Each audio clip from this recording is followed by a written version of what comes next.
Hi, everybody. Toby Henderson with Harrison Lilly at Box Components headquarters here in Anaheim, California.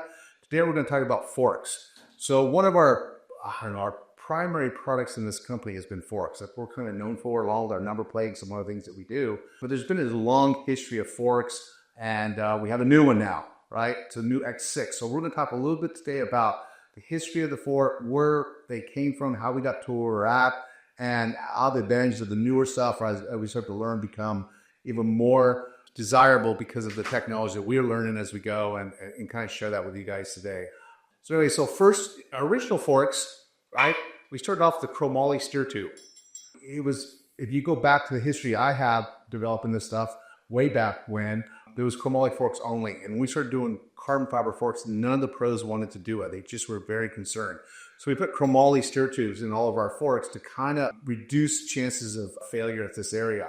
Then we came up with the X5 fork. We don't have any to ride in stock, which is a good thing, which is the aluminum steer tube. And we're allowed to put the aluminum steer tube in with the pros only because of the tapering of the steer tube like this. So I was comfortable with aluminum steer tubes at that point, but then we still wanted to make them better. So after years and years of producing this fork, aluminum, tapered, kids forks with aluminum 1-inch, after years and years of doing that, this was even oversized back in the day. It says oversized on the back of this. Was actually a big, heavy-duty fork back, I don't know, 10, well, not 10, but 7 years ago or so. But now if you look at our current forks now, huge difference in the thickness and the size and the design of the forks. You got the tapered steer tube, which is in our X5, like we said, but we made the top and the crown even heavier and beefier. If I were to hold these, this guy's still a little heavier, probably because of the chromoly steer tube. But you can see on the dropouts how we're able to get rid of some of the dropout.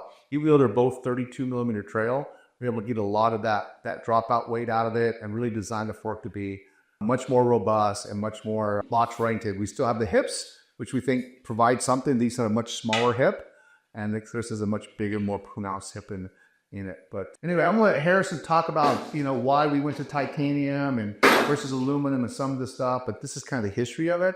And once you let the viewers, talk a little bit about that. We also have the 24-inch Hex Labs too.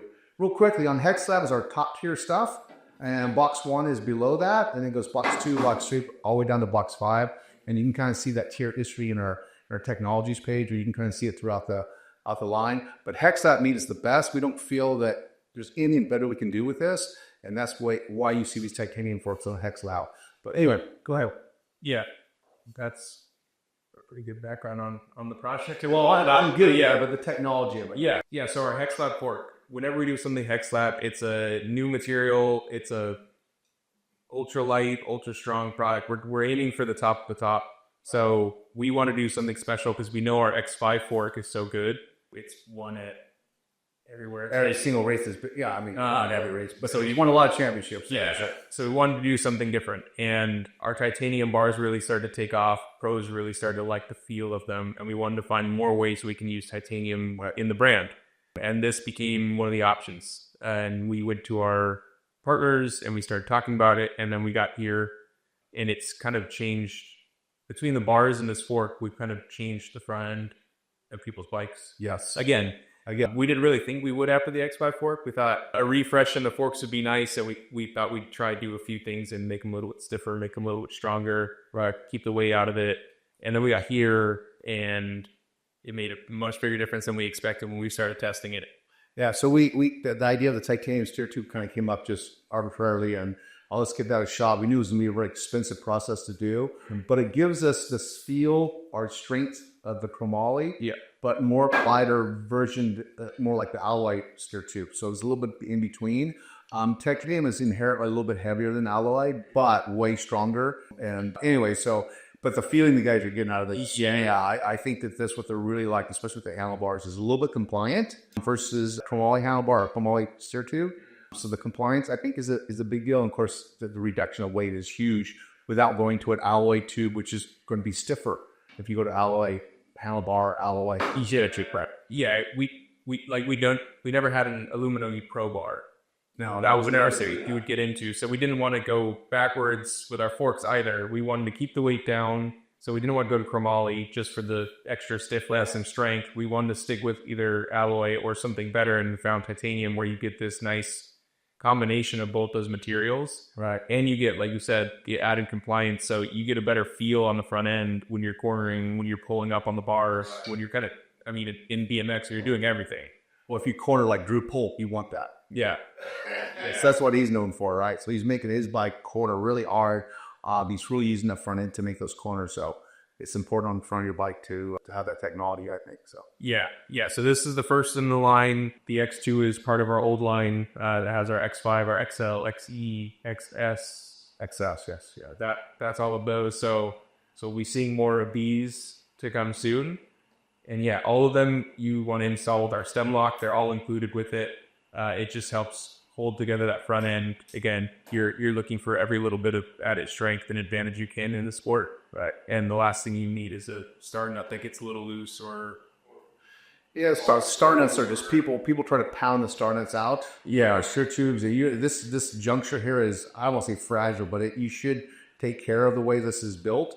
And the star nut just does not belong inside of a carbon fiber fork. So yeah, that's why once you start hammering on steer tubes, yeah, in any fork, it gets a little bit dicey. It's going to be as straight as it was when you first got it, or that something's not going to break. So yeah, we include the stem lock, and it's, if anything goes wrong, your stem lock's going to keep everything together and keep you safe for sure on the track.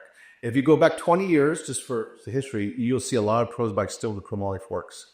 So you go back 20 years and look at all the photos and that of bikes and the pros back in those days, they all chromoly forks, right? We were the ones who kind of pioneered that and made it really happen through the safety part of the steer tubes and really understanding how to install a chromoly steer tube inside of a carbon fiber fork. A lot of technology there, a lot of work that went into that. A lot of guys were just using alloy, and I just wasn't comfortable with alloy in the beginning.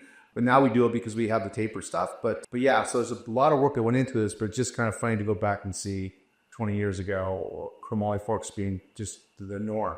And now the norm is definitely carbon fiber forks. So you just don't see anything on the track that's not carbon. Yeah, no, we picked one of the chromoly forks recently just as like a reference piece, and I pulled it out of the box, and I assumed there was 20 things in the box with it, and it was just the fork. So that's the fork, yeah. Yes, there you go. Yeah, those are tanks. Yes. So we got rid of a lot of weight off the front of the bike, and I think that's a big part where you really want that weight to be missing. So when you're pulling up for jumps, you definitely don't want to be pulling up a lot of extra weight. So yeah, so the technology behind this is a big deal. Our X5 is extremely popular, but now this is the new X6 fork with titanium steer tubes, and they're doing really well for us. So yeah, and you can see all that information on the technology page, right?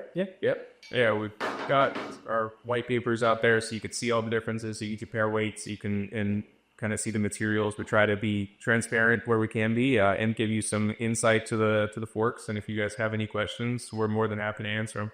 Yeah, cool. All right, so you want to get us out of here? Sure. Yeah, this is our fork lineup. Like I said, if you have any questions about them, check out our website. We've got a white paper that'll break it all down even more detailed than this. Yeah. Toby, Harrison, Fox, we'll see you next time.